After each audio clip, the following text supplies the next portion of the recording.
외교부가 해리 해리스 주한 미국 대사를 청사로 불러 우리 정부에 대한 미 행정부의 대외적 불만 표출을 자제해달라고 요청한 것으로 알려졌습니다. 우리 정부가 미국 대사를 조치해 사실상 항의의 뜻을 전한 것은 이례적입니다. 주한 미국 대사 초치가 있기 바로 전 미 국무부는 독도 훈련에 대해 한일 갈등 해결에 비생산적이라고 지적했습니다. 한일 군사정보보호협정에 대해서도 오는 11월 종료되기 전에 한국이 생각을 바꾸길 바란다며 우리 정부를 거듭 압박했습니다. 일본이 예정대로 오늘부터 우리나라를 수출 우대 국가, 즉 화이트리스트에서 배제하는 개정안을 시행했습니다. 우리 정부는 관계장관 회의를 열고 오는 2022년까지 핵심 소재 국산화에 예산 5조 원을 투입하기로 했습니다. 이해찬 더불어민주당 대표가 조국 후보자에 대한 검찰의 압수수색은 나라를 어지럽히는 행위라고 강하게 비판했습니다. 관계기관은 전혀 협의를 안 하는 그런 전혀 전례 없는 행위가 벌어졌습니다. 나라를 좀 어지럽게 하는 행위라고. 자유한국당은 조 후보자 청문회를 전면 거부하는 방안을 검토하고 있습니다. 의류 판매 사이트로 위장해 불법 도박 사이트를 운영해온 일당이 경찰에 붙잡혔습니다. 판돈이 무려 1조 7천억 원, 압수된 현금만 150억 원이 넘습니다. 가습기 살균제 참사에서 가장 많은 피해자를 발생시킨 옥시레킷 벤키저 대표가 정부가 관리 감독을 철저히 했다면 이런 참사는 없었을 것이라고 말해 논란이 커지고 있습니다. 미국의 회원제 마트인 코스트코가 중국 상하이에 첫 점포를 열었습니다. 미중 무역 전쟁 속에서도 수천 명의 중국인 고객들이 몰리면서 상품들이 순식간에 매진됐습니다.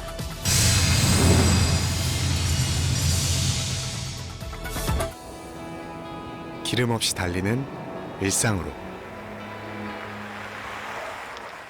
내일을 바꾸는 현대수소 전기차. 여러분 안녕하십니까? 얼마 전 우리가 일본과 군사정보보호협정을 끝낸 걸 두고 실망스럽다고 했던 미국 정부가 우리 군이 이번 주 실시했던 독도 방어 훈련에 대해서도 불만을 나타냈습니다. 이에 정부는 오늘 주한 미국 대사를 외교부로 불러서 그런 이야기는 한미 관계에 도움되지 않으니 자제해달라는 우리의 단호한 입장을 전했습니다. 먼저 첫 소식 김혜영 기자입니다. 조세영 외교부 1차관은 오늘 해리 해리스 주한 미국 대사를 외교부 청사로 불러 한일 군사정보보호협정 종료와 독도 방어 훈련에 대한 미 행정부의 대외적 불만 표출을 자제해달라고 요청했습니다. 소식통에 따르면 조 차관은 한일 군사협정 종료는 한일 관계 맥락에서 이루어진 결정이며 한미 동맹에 부정적 영향을 주려는 건 아니라고 강조했습니다. 독도 방어 훈련에 대해서는 영토 수호를 위한 연례적, 방어적 성격의 훈련이라는 점을 분명히 했습니다. 조 차관은 그러면서 미국이 실망이나 우려한다는 뜻을 공개적, 반복적으로 나타내는 게 한미 관계에 도움이 되지 않는다며 미국 측에 자제를 촉구했습니다. 이에 해리스 대사는 미 국무부에 한국 측의 입장을 전하겠다며 한일 간 대화를 통한 문제 해결 입장을 재차 전했습니다. 주한 미 대사를 외교부 청사로 부른 이례적 조치는 미국이 한일 군사협정 종료뿐 아니라 독도 방어 훈련까지 비판하고 나서자 제동을 걸 필요성에 따른 것으로 보입니다. 이와 관련해 청와대 관계자는 오늘 독도는 누구의 땅인가라며 방어 훈련이 주권 보호를 위한 행위임을 강조했습니다. 이어 원인이 해결되지 않았는데 결과만 뒤집을 수는 없다며 일본의 태도 변화가 있을 때까지 군사협정 종료 결정을 철회하지 않겠다는 입장을 재확인했습니다. SBS 김혜영입니다. 네, 미국은 최근 우리에게 실망했다, 생산적이지 않다처럼 지금까지는 잘 듣지 못했던 불만 섞인 표현을 잇따라 내놓고 있습니다. 특히 우리가 지금까지 매년 해오던 독도 훈련을 놓고도 처음으로 불쾌감을 드러냈는데 미국 정부의 입장이 일본 쪽으로 좀 기운 것 아니냐는 우려도 나오고 있습니다. 워싱턴 김수영 특파원이 미국의 속내를 분석해봤습니다.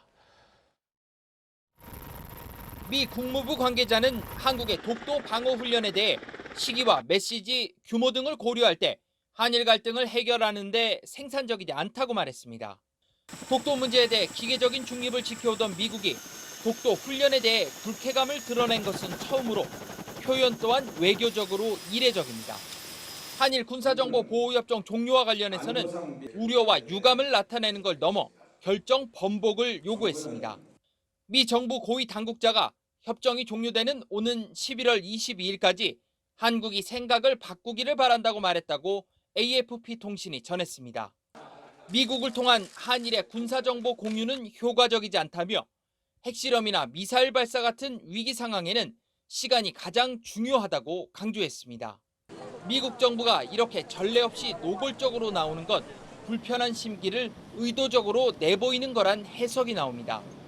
안보와 돈 문제를 묶어서 보는 트럼프 대통령이 대폭 올린 비용 청구서를 내밀기 앞서 사전 분위기 조성에 나섰다는 시각도 있습니다. China did not do what they said they were going to do, and Prime Minister Abe, on behalf of Japan, they're going to be buying all of that corn. That's a very big transaction. 일본의 신세를 진 미국이 한일 갈등을 일본 입장에서 해결하려는 건 아닌지 우려가 제기되고 있습니다. 워싱턴에서 SBS 김수영입니다. 네, 그럼 청와대 취재 기자를 연결해서 이 내용 좀 더 알아보겠습니다. 자, 김정윤 기자, 먼저 우리 정부가 주한 미국 대사를 부른 것도 지금까지 잘 볼 수 없던 일인데 청와대는 그 이유를 뭐라고 설명하나요? 이유를 두 가지로 설명을 했는데요. 미국의 우리의 진의를 설명하는 게 하나, 그리고 미국 쪽에 이딴 이 비판 메시지를 자제해달라고 요청하는 게 또 하나였다는 겁니다. 정부로서도 이 상황 관리의 필요성이 있다고 판단한 것 같습니다. 한일 갈등이 본질이고 그 원인 제공자는 일본인데 이게 자칫 한미 간 갈등, 한미 동맹 균열 우려로까지 번지면 안 되겠다는 판단인 거겠죠. 청와대는 다만 이 미국과의 관계를 고려해서 초치라는 표현은 부적절하고 미국 대사와 의견 교환하는 자리였다, 이렇게 완곡하게 표현하고 있습니다. 그럼 미국에서 이렇게 자꾸 불만 섞인 목소리가 나오는 배경을 청와대는 뭐라고 보고 있습니까? 청와대 안에서는 이 한미 국가안전보장회의 라인으로 우리가 충분히 설명을 했는데 미국 안에서 부처들끼리 공유가 제대로 안 된 것 아니냐, 즉 미국 내 의사소통 문제라는 인식이 강해 보입니다. 그래도 자꾸 못 듣던 불만 섞인 표현이 나오다 보니까 이러다 보면 혹시 한미 동맹의 균열로 이어지는 것 아니냐, 이런 우려가 나오는 것도 사실이잖아요. 청와대는 그 부분에 대해서는 강하게 선을 그었습니다. 한일 군사정보보호협정 종료는 미국이 원하지 않은 정책 결정이기 때문에 실망한다, 이런 표현이 나올 수는 있다. 다만 그게 이 한미 동맹의 균열은 결코 아니라는 겁니다. 김현종 2차장의 말 들어보시죠. 한미동맹은 지난 66년간 굳건히 뿌리를 내린 거목입니다. 한일 지소미아 문제로 인해 쉽게 흔들리지 않습니다. 국방 예산 크게 늘려 첨단 무기 많이 사서 우리의 자주 국방력을 높이고 이를 바탕으로 한미 동맹 업그레이드 하겠다는 말을 오늘도 거듭 강조했는데요. 결국 관건은 이 한미일 공조를 크게는 대중국 전략으로 생각하는 미국에게 한일 갈등을 촉발하고 강화하는 책임이 우리가 아니라 일본에게 있다. 일본을 압박해라. 이걸 지속적으로 설득력 있게 전달하는 작업일 겁니다. 청와대에서 SBS 김정윤입니다. 이런 가운데 일본은 오늘부터 수출 심사를 우대해주는 국가 명단에서 우리나라를 뺐습니다. 이미 몇 주 전에 예고된 조치긴 합니다만 이 내용은 도쿄를 연결해서 좀 더 살펴보겠습니다. 자, 유성재 특파원, 일본이 기어이 추가 경제 보복에 나선 건데 오늘 일본 정부는 어떤 설명을 했습니까? 스가 관방장관은 오늘도 수출 규제가 안보 때문에 이루어진 국내적 조치라고 강변했습니다. 그러면서도 한일 간 최대 문제는 강제징용 배상 문제라고 말했습니다. 보복이 아니라면서도 강제징용 배상을 트집 잡는 모순된 논리를 반복한 셈입니다. 旧朝鮮半島出身労働者問題を含め、韓国側からの否定的で非合理的な動きが相次ぎ、非常に厳しい状況が続いております。 시행령 개정안이 내각에서 결정된 게 지난 2일이었고 공포가 7일이었죠. 일본 정부는 공포 21일 뒤인 오늘 시행령이 발효된 건 당연한 순서라는 반응입니다. 이제 그러니까 오늘 새벽 0시부터 일본이 한국에 수출할 때 그 규제 대상이 확 늘어나게 된 건데 좀 달라지는 내용, 절차도 한번 설명해 주시죠. 이제부터 한국에 수출하는 일본 기업들은 대부분 개별 허가를 받아야 합니다. 수출 우대국에게 나오던 3년짜리 포괄 허가 대상에서 우리가 빠졌기 때문입니다. 우리가 일본에서 수입하는 4,898개 품목 가운데 일본이 뭘 틀어막을지가 관건인데요. 일단 가능성이 높은 건 우리가 일본에서만 수입하는 82개 품목, 대표적으로 수치 제어 공작 기계와 플라스틱 제조에 쓰는 시클로헥사놀 같은 유기 화합물들입니다. 게다가 특정 품목의 수출에 허가가 필요하다고 결정하는 주체가 일본 정부입니다. 지난달부터 끊긴 불화수소의 수출 허가가 지금까지 이어지는 것처럼 일본 정부가 정치적 의도를 갖고 개입하면 어떤 품목도 발목을 잡을 수 있는 상황입니다. 또 개별 허가는 유효 기간도 6개월로 짧기 때문에 그동안 3년 포괄 허가로 한국에 수출을 하던 일본 기업들은 이 절차도 상당히 번거로워질 수밖에 없습니다. 지금까지 도쿄에서 전해드렸습니다. 청와대는 공식적으로 강한 유감을 나타냈습니다. 한국을 적대국 취급하면서 역사를 바꿔 쓰고 있는 건 일본이라면서 나빠질 대로 나빠진 한일 관계의 책임은 일본에 있다는 점을 거듭 강조했습니다. 일본 조치에 대한 청와대 반응은 윤나라 기자가 전하겠습니다. 일본이 화이트리스트 한국 배제를 강행하자 청와대가 직접 나섰습니다. 정부는 일본의 이번 조치에 강한 유감을 표명합니다. 당초 안보 문제와 수출 규제 조치를 연계시킨 시킨 장본인은 바로 일본이라는 점을 다시 한번 강조합니다. 일본이 최근 군사정보 보호협정 종료를 문제 삼고 있지만 현 상황을 먼저 초래한 일본은 그럴 자격이 없다며 배제 조치의 부당성을 강조했습니다. 그러면서 아베 총리가 한국은 신뢰할 수 없는 국가라며 적대국같이 취급하고 있어 군사정보협정을 유지할 명분이 없다고 지적했습니다. 고노 회상은 한국이 역사를 바꿔 쓰려고 한다면 그것은 불가능하다고 언급하였지만 역사를 바꿔 쓰고 있는 것은 바로 일본입니다. 김현종 차장은 일본이 부당한 조치를 원상 회복하면 협정 종료를 재검토할 수 있다는 이낙연 총리 발언을 언급하면서 공은 일본 측에 넘어가 있다고 말했습니다. 정부 여당은 일본의 조치에 맞서 소재 부품 산업의 경쟁력을 강화하기 위해 3년간 5조 원 이상을 투입하기로 했습니다. 우선적으로 연구 개발해야 할 품목 100여 개도 연말까지 선정해 지원하기로 했습니다. SBS 윤나라입니다. 네, 다음은 조국 법무부 장관 후보자 관련 소식 이어가겠습니다. 어제 검찰이 전격 압수수색에 나선 데 대해서 민주당 이해찬 대표가 나라를 어지럽게 하는 행위라고 공개 비판했습니다. 조국 후보자를 스스로 물러나게 하려는 압력이라고도 했습니다. 먼저 정윤식 기자입니다. 민주당 이해찬 대표는 조국 후보자 관련 검찰의 압수수색이 나라를 어지럽히는 행위라고 표현했습니다. 전혀 협의를 안 하는 그런 전혀 전례 없는 행위가 벌어졌습니다. 이 점이 오히려 훨씬 더 나라를 좀 어지럽게 하는 행위라고 아니할 수가 없습니다.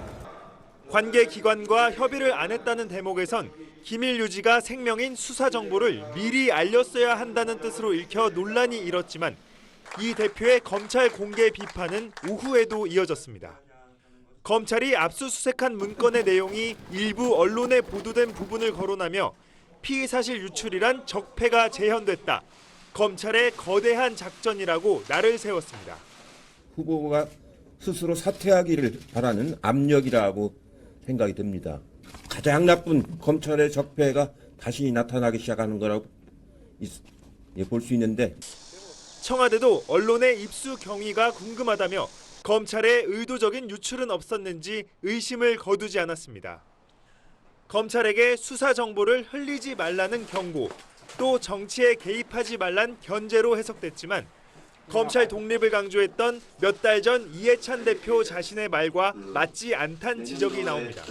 자유한국당 의원들이 검찰청사에 가서 농성을 했다는 뉴스를 듣고 좀 경악을 금치 못했습니다. 민주당은 수사 개입이 될 수 있다는 지적에 그럴 의도는 없고 검찰이 인사청문회를 방해해선 안 된다는 취지라고 설명했습니다. SBS 정윤식입니다. 집권 여당 대표의 이런 공개 비판에 검찰은 바로 강경한 반응을 내놨습니다. 정치적 중립성을 위한 검찰의 노력을 해치는 말이라면서 우려한다는 표현까지 썼습니다. 검찰 분위기는 안상우 기자가 취재했습니다. 이해찬 민주당 대표가 검찰이 사퇴를 압박한다며 공개적인 비판을 쏟아내자 검찰도 강경한 입장을 보였습니다. 한 대검 관계자는 이 대표의 발언을 두고 정부에서 추진하는 검찰 개혁이나 정치적 중립성을 위한 검찰의 노력을 해하는 말에 우려를 가지고 있다고 말했습니다. 오히려 이 대표의 발언이 검찰 수사에 영향을 미칠 수 있다고 반박한 겁니다. 검찰이 법무부나 청와대에 알리지 않고 수사에 나섰다는 이 대표의 지적에 대해서도 검찰은 반발했습니다.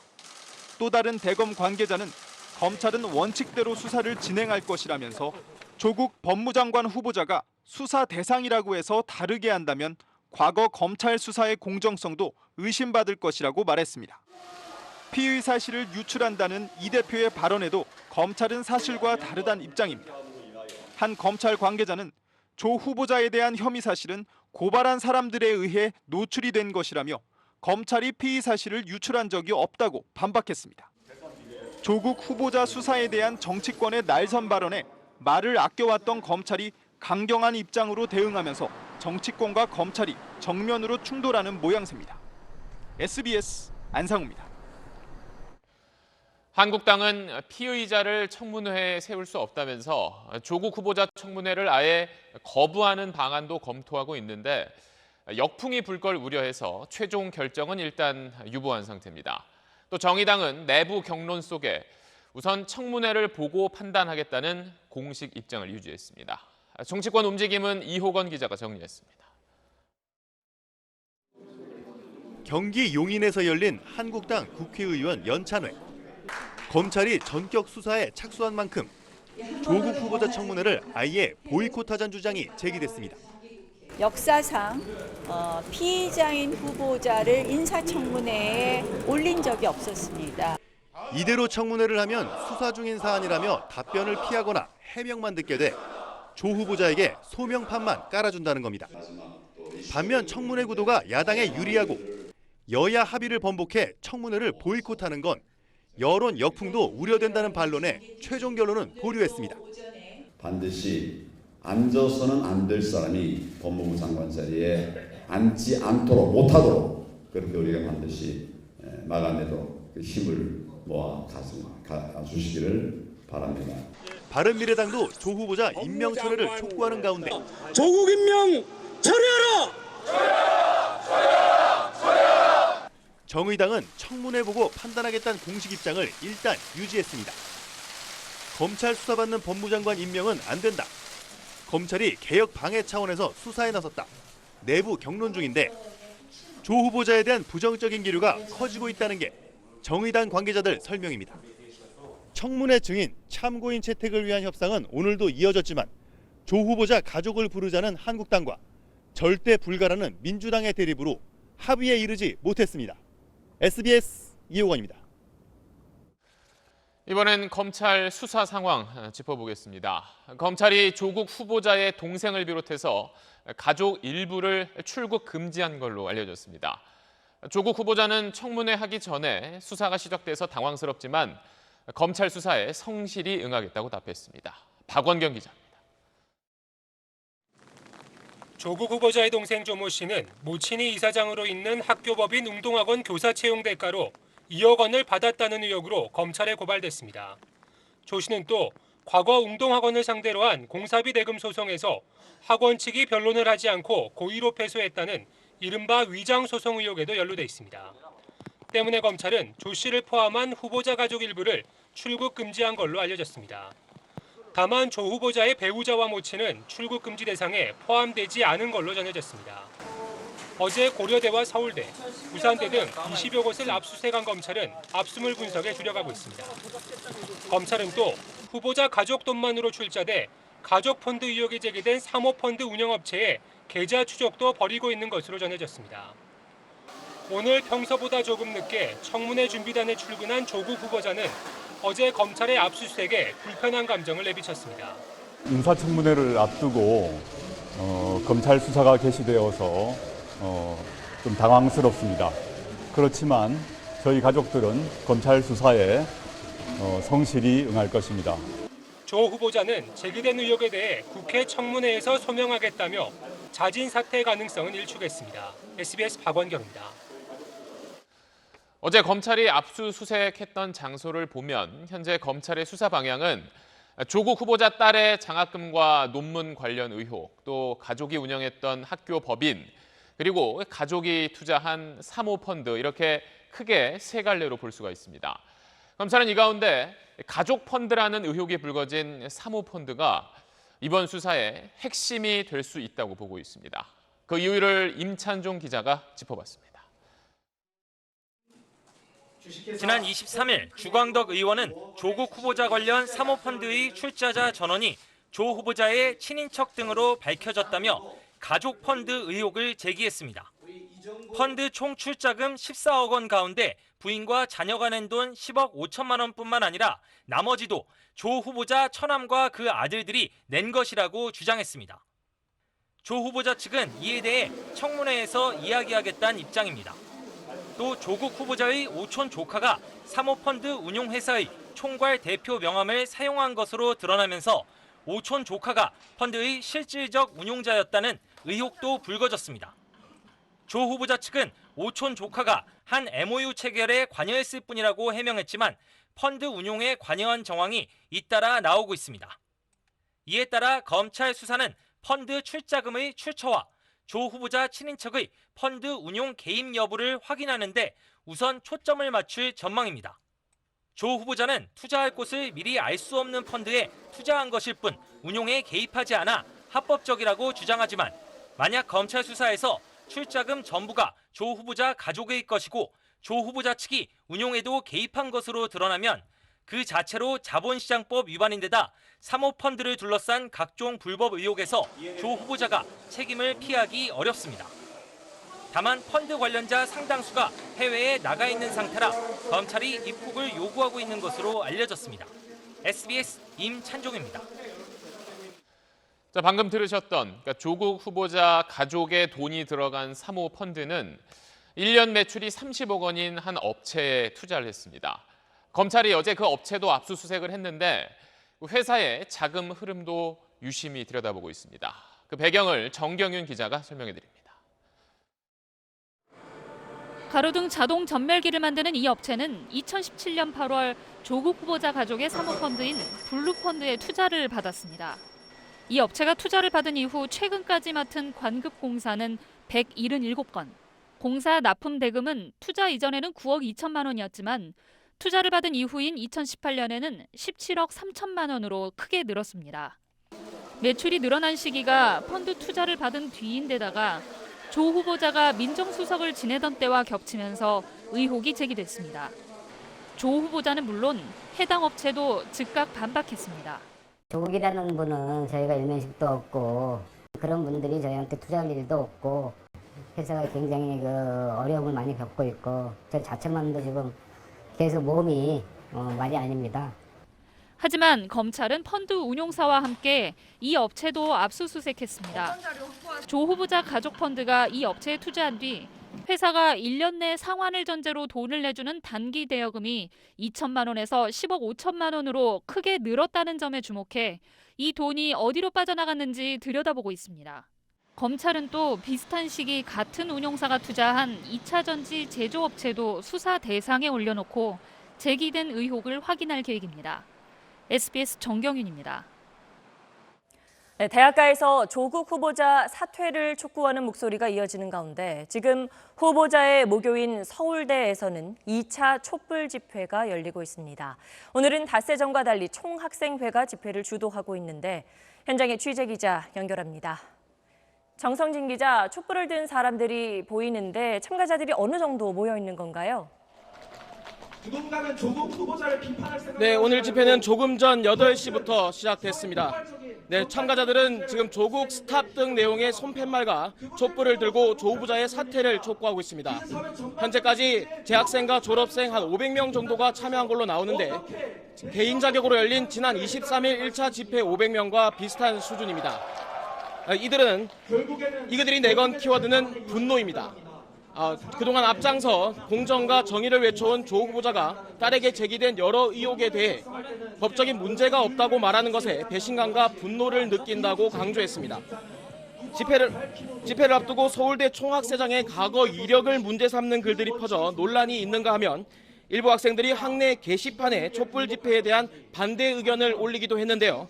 총학생회 측은 부당한 비난으로 학생들의 진정성을 왜곡하거나 진영 논리로 몰고 가려는 시도는 용납할 수 없다고 밝혔습니다. 이들은 오늘 집회가 정치적으로 이용되는 것에 경계해 학생증이나 졸업증명서를 지참한 동문만 참여할 수 있도록 했습니다. 네, 그리고 조 후보자 딸이 졸업한 고려대에서도 오늘 집회를 연다고 하지 않았습니까? 오늘 밤 여러분께서 만약 고려대는 일부 학생들이 오늘 2차 집회를 열 예정이었지만 일단 취소됐습니다. 고려대 총학생회가 모레 저녁 촛불 집회를 열기로 한 만큼 금요일 저녁 다 함께 모이겠다는 겁니다. 부산대에선 일부 학생들이 조 후보자 딸의 장학금 특혜 의혹에 대한 진상규명을 촉구하는 첫 촛불 집회를 열었습니다. 내일은 조 후보자가 재직 중인 서울대 로스쿨 학생들이 관련 입장을 내놓을 예정입니다. 지금까지 서울대에서 전해드렸습니다. 네, 많이들 보셨을 것 같습니다. 조국 힘내세요. 조국 사퇴하세요. 어제 오늘 포털 사이트에서 검색 순위 상위권을 차지한 문장들입니다. 조 후보자에 대한 찬반 양론이 온라인에서 맞부딪힌 건데 조 후보자가 청문회를 준비하고 있는 종로의 사무실 앞에서도 지지와 반대 팻말이 경쟁하듯 자리하고 있습니다. 최재현 기자가 현장을 다녀왔습니다. 경북북역 7번 출구로 출근하는 사람들은 습관적으로 조국 후보자 사무실 쪽을 바라봅니다. 근데 이렇게 휴통 보시는 이유가 또 따로 있으세요? 오늘은 안 하나 하고. 아침 9시 반부터 후보자 반대 집회가 시작됐습니다. 조 후보자를 지지하는 이 자영업자는 이틀 연속 이곳에 나왔습니다. 법무부 장관 역할을 잘 해낼 수 있는 분이라 생각합니다. 이 두 진영 사이에서 후보자 간 말다툼과 몸싸움이 벌어졌습니다. 싸우지 마세요. 그러니까 서로 뭐라고 하니까 그러죠. 11시 3분 후보자가 도착했습니다. 조국 힘내라! 조국 힘내라! 조국아 깜빡하자! 깜빡하자! 후보자는 조금 전 사무실에 있는 건물 안으로 들어갔습니다. 지금 현재는 기자들의 질문에 답을 하고 있습니다. 지금 보면 이 후보자를 반대하는 집회에 참가 집회자들이 이 경찰이 쳐놓은 폴리스 라인을 넘어서 후보자를 반대한다는 소리를 크게 외치고 있고 그 반대편에는 후보자를 지지하는 지지자들도 상대적으로 좀 조용하기는 하지만 현장에서 후보자를 응원하고 있습니다. 주민들은 말을 아꼈습니다. 찬반 여론이 날카롭게 충돌하고 있다는 걸 의식하는 듯했습니다. 잠깐만 좀 말씀 좀 들어볼 수 있을까요? 조 후보자 사무실 앞 그를 바라보는 우리 사회의 분위기가 압축적으로 녹아 있었습니다. SBS 최재영입니다. 다음 소식입니다. 그룹 빅뱅의 전 멤버 승리가 오늘은 해외 원정 도박 혐의로 경찰 조사를 받았습니다. 내일은 양현석 YG 엔터테인먼트 전 대표가 같은 혐의로 소환됩니다. 전현남 기자입니다. 올해 초 클럽 버닝썬 사태로 조사를 받았던 가수 승리가 다시 경찰에 출석했습니다. 이번엔 해외 원정 도박 혐의입니다. 성실한 자세로 경찰 조사에 임하도록 하겠습니다. 다시 한번 심려 끼쳐들어서 죄송합니다. 미국 라스베이거스의 한 호텔 카지노에서 불법 도박을 한 의혹에 대해 10시간 넘게 조사를 받았습니다. 현지에서 외화를 빌린 뒤 국내에서 원화로 갚는 이른바 환치기 수법으로 20억 원대 도박 자금을 마련했다는 의혹도 수사 대상입니다. 경찰은 승리가 자신의 사업 파트너에게 카지노에서 딴 돈은 세이브뱅크에 묻어두고 온다는 내용의 카카오톡 메시지를 보낸 사실을 확인했는데 세이브뱅크의 성격과 실체가 무엇인지 파악하고 있습니다. 승리는 도박을 한 사실은 일부 시인하고 있지만 환치기 혐의에 대해선 부인하는 것으로 전해졌습니다. 내일은 역시 불법 도박 혐의를 받고 있는 양현석 YG 엔터테인먼트 전 대표가 피의자 신분으로 소환될 예정입니다. 앞서 경찰은 지난 17일 서울 마포구 YG 사옥을 압수수색해 자금 입출금 내역 등 관련 자료를 확보했습니다. 양 전 대표가 도박 자금 조달 과정에서 회사 돈을 사용했을 가능성이 있다고 보고 횡령 정황을 살펴보고 있습니다. 경찰은 지난 2014년 양 전 대표가 외국인 사업자에게 성접대했다는 의혹도 함께 조사할 예정입니다. SBS 전연남입니다. 옷 파는 사이트인 것처럼 꾸며놓고 실제로는 불법 도박 사이트를 운영해온 일당이 경찰에 붙잡혔습니다. 압축팩에 넣어놓은 현금 다발들을 경찰이 압수했는데 이것만 150억 원이 넘습니다. 보도에 정준호 기자입니다. 불법 도박 사이트 일당에게서 압수한 현금 뭉치입니다. 최고액건인 5만 원건이 무려 30여만 장, 153억 원이 넘습니다. 2011년 전북 김제 마늘밭에서 발견된 불법 도박 수익금 110억 원을 뛰어넘습니다.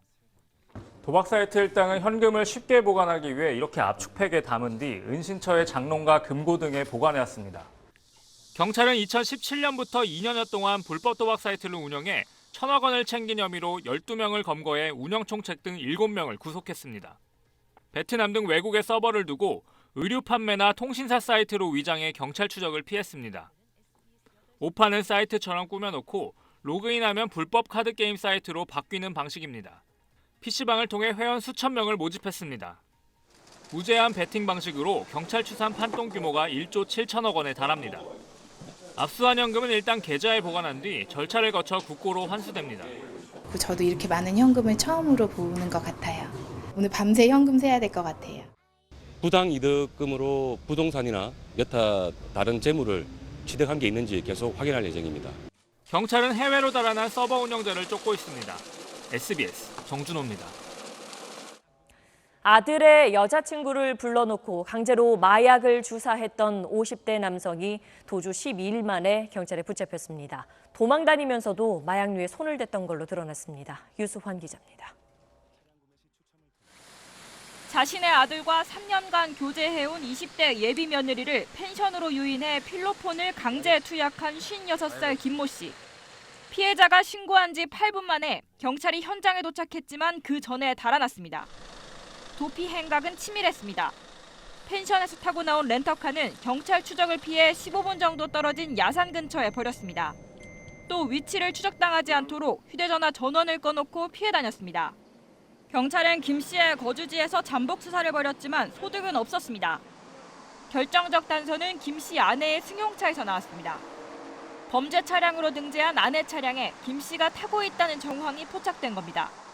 즉시 추적에 나섰고 어제 저녁 6시 20분쯤 경기도 용인에서 잠복 끝에 김 씨를 붙잡았습니다. 도주 12일 만이었습니다. 경찰 조사 결과 김 씨는 마약 전과가 있는 걸로 확인됐는데 체포 당시 마약 간이 검사에서도 양성 반응을 보인 걸로 드러났습니다.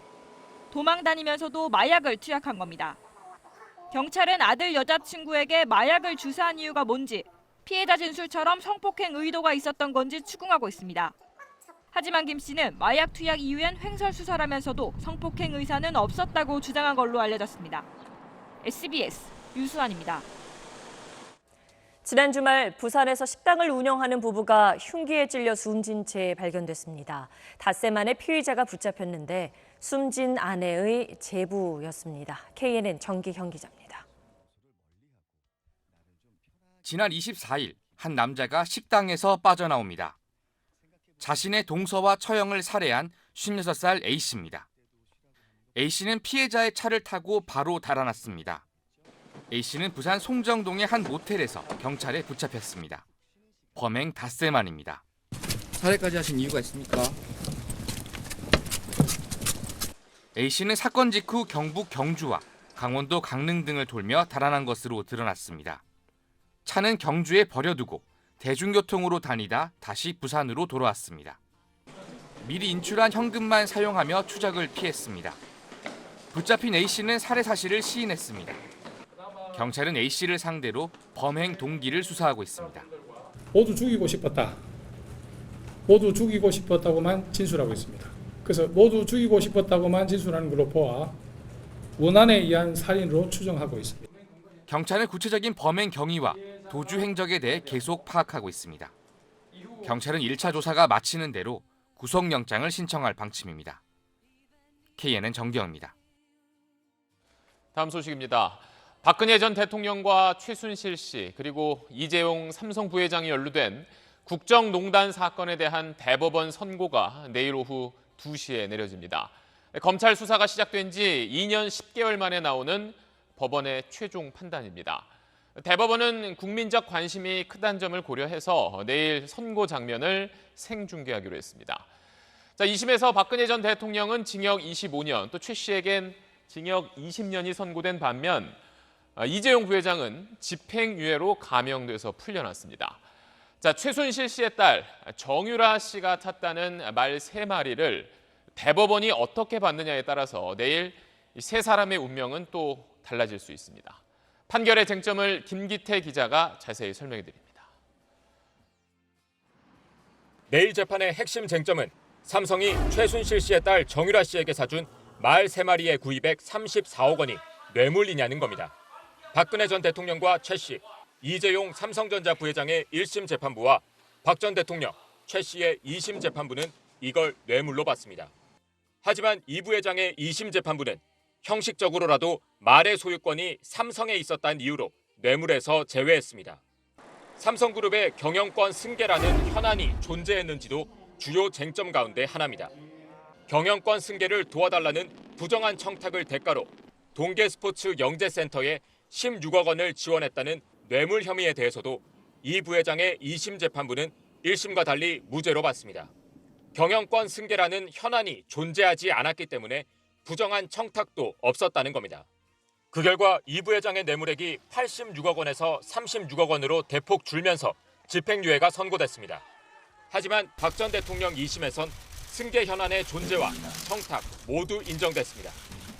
대법원이 내일 말 3마리를 뇌물로 인정하거나 경영권 승계 관련 청탁이 오갔다며 원심을 파기할 경우 이 부회장은 뇌물액이 50억 원을 넘게 돼 실형을 피할 수 없을 전망입니다. 박 전 대통령과 최 씨는 대법원이 모두 유죄로 인정하면 형이 최종 확정되고 하나라도 무죄로 판단하면 항소심을 다시 받게 됩니다. SBS 김기태입니다. 가습기 살균제 참사의 진상을 밝히기 위한 청문회 이틀째인 오늘 살균제를 만들었던 회사가 정부 관리가 소홀해서 그런 일이 생긴 것 아니냐는 말을 했습니다. 사실을 숨기고 또 감추려 했다는 의혹을 받고 있는 회사가 오히려 책임을 떠넘기려는 그런 태도에 청문회장에선 비난이 빗발쳤습니다. 김덕현 기자가 취재했습니다. 가습기 살균제 참사 청문회 이틀째. 참사 피해 신청자의 절반이 넘는 사람들이 제품을 사용한 옥시알비 측이 증인으로 나섰습니다. 전현직 알비그룹 외국인 임원 3명은 아무도 출석하지 않았습니다. 현 대표이사가 죄송하다며 고개를 숙였지만 입으론 정부 관리 소홀 때문에 생긴 일 아니냐며 참사 책임을 돌렸습니다.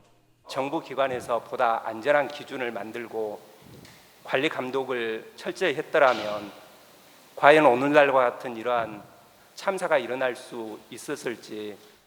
가습기 살균제 유해성 실험 결과를 은폐 조작했다는 의혹으로 인터폴 적색 수배 중인 거라브제인 전 옥시알비 대표이사에 대해선 개인 문제라고 일축했습니다. 회사 일로 인해서 이런 문제가 대두됐지만 형사사건에 있어서는 개인적인 것으로 알고 있습니다. 잇따라 망언이 쏟아지면서 방청석에서는 항의가 빗발쳤습니다. LG 생활건강은 가습기 살균제 원료에 대한 실험 없이 문헌 검토만 거쳐 판매한 점이 도마에 올랐습니다. 정부 측 증인도 피해 사례를 찾는 노력이 미진하다는 지적에 일선의 고충도 있다고 반박하며 사과를 피하는 등 책임 회피로 일관했습니다. 현직 대통령께서 사과를 하셨습니다. 거기에 꼬리를 붙일 게 뭐 있습니까? 이틀간의 청문회는 끝났지만 진실 규명까지는 갈 길이 멀어 보입니다. SBS 김덕현입니다. 코스닥 바이오 기업 신라젠에 대해서 검찰이 압수수색을 벌였습니다. 내부 정보를 이용해서 주식 매매를 했다는 의혹 때문인데 검찰 수사 사실이 알려지면서 신라젠의 주가는 또다시 큰 폭으로 떨어졌습니다. 손형한 기자입니다. 오늘 신라젠 주가는 19% 하락한 1,350원에 마감됐습니다. 연초 7만 원대에 거래되던 주가는 잇따른 급락에 6분의 1 토막이 됐습니다. 오늘 주가 하락은 검찰의 압수수색 소식에 영향을 받았습니다. 서울 남부지검 증권범죄합동수사단은 부산 본사와 서울 여의도 사무실에 수사관을 보내 컴퓨터와 문서 등을 확보했습니다. 회사 관련자들이 내부 정보를 이용해 주식 거래로 이득을 챙겼는지 파악하기 위해서입니다. 앞서 이 회사의 한 임원은 지난달 수차례에 걸쳐 주식 88억 원어치를 팔아 현금화하면서 논란이 일었습니다. 주식 거래를 한 얼마 뒤 회사 측이 항암치료제 팩사백의 진행성 간암 임상 3상을 중단하라고 권고받았다는 내용을 공시했기 때문입니다. 주가에 악재가 되는 내용을 미리 알고 주식을 처분했을 가능성이 있는 겁니다. 신라젠 측은 검찰의 수사 대상자는 일부 임직원에 국한됐다며 검찰 수사에 적극 협조하겠다고 밝혔습니다. 신라젠에선 이전에도 회사 대표가 보유 주식 일부를 팔고 부장급 직원이 스톡옵션으로 49억 원을 번 뒤 퇴사한 사실이 알려져 논란이 일었습니다. 바이오 벤처붐을 이용해 경영진과 직원들이 개인 이득을 취하는 가운데 개미 투자자들만 큰 손해를 보면서 신라젠에 대한 도덕성 논란이 커지고 있습니다. SBS 손형환입니다. 출생아 수가 역대 최저 행진을 이어가며 아기 울음소리가 급격히 줄고 있습니다. 이렇게 젊은 층은 줄어들고 고령층의 비중은 늘면서 우리 경제 활력이 가파르게 떨어질 거란 우려가 깊어지고 있습니다. 유덕기 기자가 설명해 드립니다. 통계청이 지난 6월 기준으로 출생아 수를 집계했습니다. 2만 4천여 명, 지난해 같은 달보다 무려 8.7%나 줄었습니다. 역대 최저치 갱신이 39개월 연속 이어졌을 정도로 급락세가 가파릅니다. 출산과 관련 있는 혼인 건수는요, 17,900건으로 1년 전보다 12.9%나 줄었습니다. 경기 침체로 결혼을 늦추거나 꺼리는 경향이 강해진 탓입니다.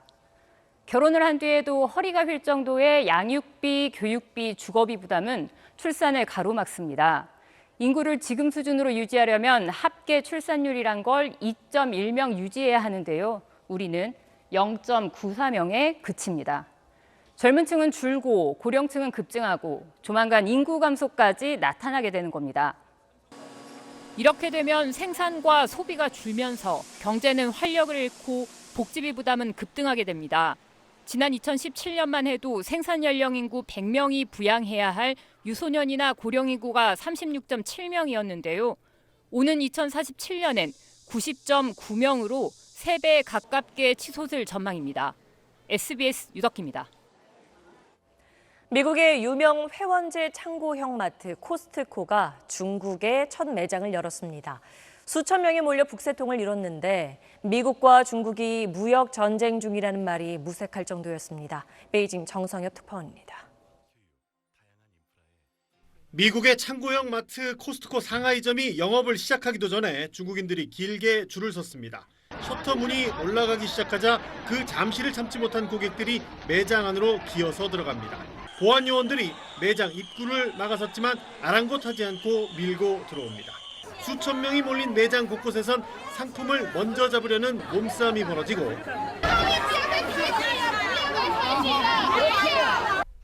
육류식품을 놓고 서로 뺏는 모습도 보입니다. 생활용품부터 명품 브랜드까지 순식간에 사라졌습니다. 如果说是受影响的话，可能会减少这方面的购物。 구매한 상품을 계산하려고 해도 2시간 가까이 기다려야 했고 매장 들어올 땐 주차에만 3시간이 걸렸습니다. 결국 첫날 영업은 5시간 만에 종료됐습니다. 높은 브랜드 인지도와 회원제 운영으로 저렴하게 상품을 공급하고 있는 상하이 코스트코의 난리 법석을 놓고 중국 내 반응은 엇갈렸습니다. 관영 매체는 미국 기업들이 중국 시장에 의존할 수밖에 없는 이유라며 중국 시장 철수를 언급한 트럼프 대통령을 비난했습니다. 하지만 중국 네티즌들은 중국인들이 입으로는 반미를 외치고 있지만 몸이 따라주지 않는 실상을 고스란히 보여주고 있다고 꼬집었습니다.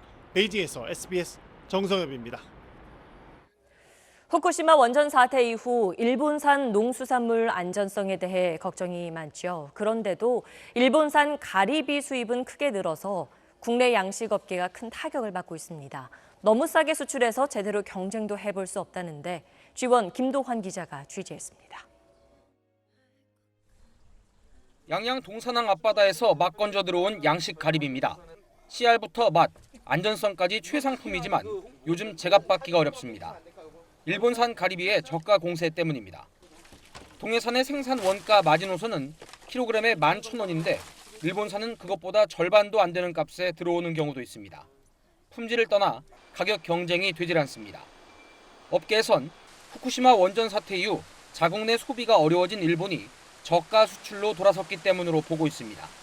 일본 내 소비가 안 되다 보니까 그 사람들이 생산한 걸 팔긴 팔아야 되는데 이거를 이제 한국에 이제 밀어내다시피 하는 거고, 그 밀어내는 데에 대한 비용들을 그 도쿄전력이 국가로부터 받은 보조금을 가지고 이제 민들한테 주니까. 원전은 후쿠시마에서 터졌는데 그 사이 동해안 가리비 양식업자는 3분의 1로 줄었습니다.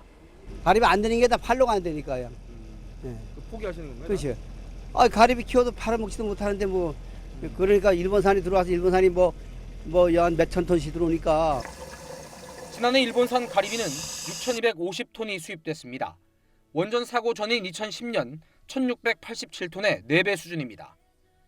수입 금지 지역이 아닌 북해도를 중심으로 생산된 데다 워낙 싼 가격이다 보니 수입량이 급증한 겁니다. 양식업계에선 국내 업계의 보호뿐 아니라 국민의 먹거리 안전성을 위해서라도 검사와 검역, 통관 조치를 제대로 해달라고 국민청원을 진행 중입니다. 지원뉴스 김도환입니다. 현대자동차 노사가 8년 만에 파업 등 노사 분규 없이 임금 및 단체 협약에 잠정 합의했습니다. 현대차 노사는 어제 울산 공장에서 열린 교섭에서 기본급과 성과급을 지난해보다 낮은 수준에서 인상하고 그동안 격월로 지급했던 상여금을 매월 지급해 통상임금에 포함시키기로 했습니다. 현대차 노조는 최근에 자동차 산업 위기와 일본 수출 규제 등의 상황을 고려해 빨리 협상을 끝내자는 데 노사가 공감했다고 밝혔습니다.